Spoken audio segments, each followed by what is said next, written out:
루벤스, 렘브란트 등 후대의 바로크 화가들에게 큰 영향력을 보여준 이탈리아의 화가 카르바조, 본명은 미켈란젤로 메리시 다 카르바조, 즉 카라바조의 미켈란젤로 메리시. 본명보다는 출신지에서 따온 카라바조라는 이명으로 주로 알려져 있습니다. 카라바조는 다채롭고 화려한 르네상스 회화들과는 달리 어두컴컴한 배경 속에서 중심이 되는 인물들에게 강한 스포트라이트를 비추어 강한 명암 대비를 연출하는 키아로스쿠로 기법의 개척자였습니다. 이러한 키아로스쿠로 기법은 그 당시 사람들에게 강렬한 인상을 남겼고요. 후에는 르벤스와 렘브란트 등 후대 화가들에게 큰 영향을 남기기도 했습니다. 그의 삶은 불가사의하고 매혹적이며 매우 위험했던 것으로 알려져 있는데요. 1600년 로마 미술계에 갑자기 혜성처럼 등장한 카라바조는 그림을 그리기 위해 로마에서 홀로 서기를 시작했습니다.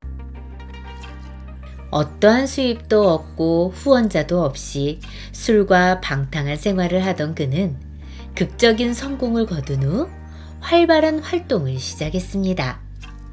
그러나 얼마 못 가서 끝이 없는 말다툼과 싸움, 분쟁 끝에 상대를 살해하고 사형을 선고받았지만 후원자들의 도움으로 현상금이 걸린 채 로마를 탈출 후 몰타로 도망을 갔습니다.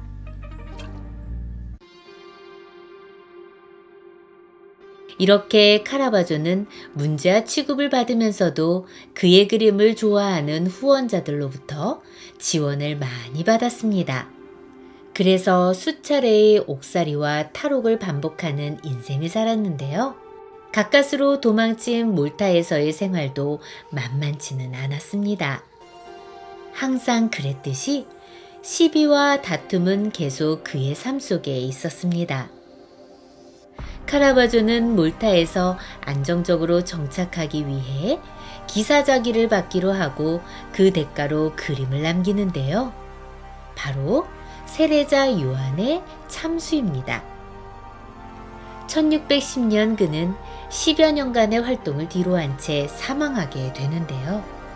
그의 사망 후에 그의 작품과 명성은 모두에게서 지워져 버렸고 오랫동안 잊혀졌다가 20세기에 들어 재발견되어 거장으로 재평가를 받습니다.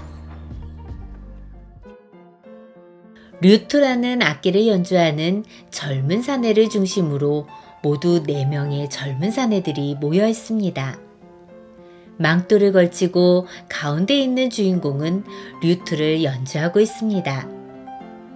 악보를 보면서 화음을 맞추면서 노래를 하고 있는 음악가를 그린 그림입니다.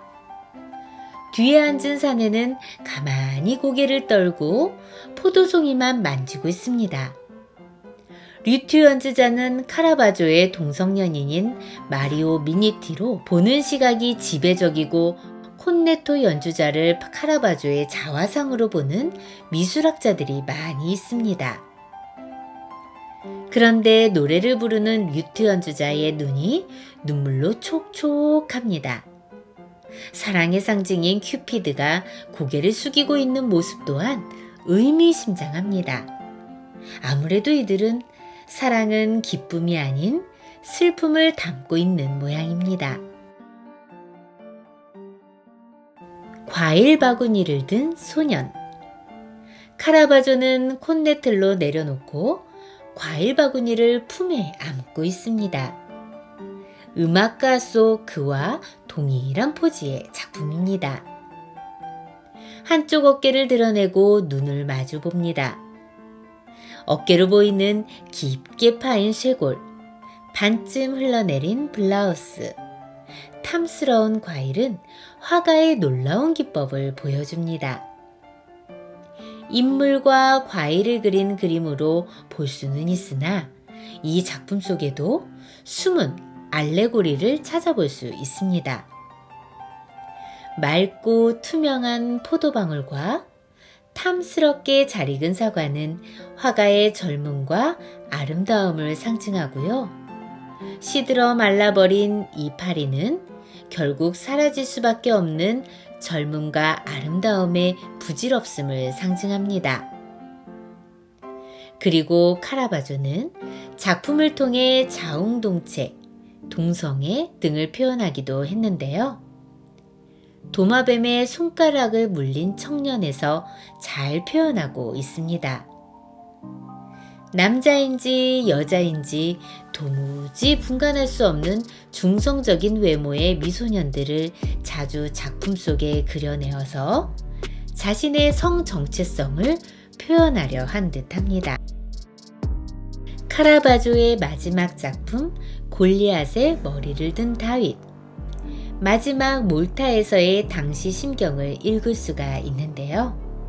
살인죄를 안고 몰타로 도주 후 그곳에서도 평탄치 못했던 그의 삶은 육신과 정신이 모두 지쳤음이 분명해 보입니다.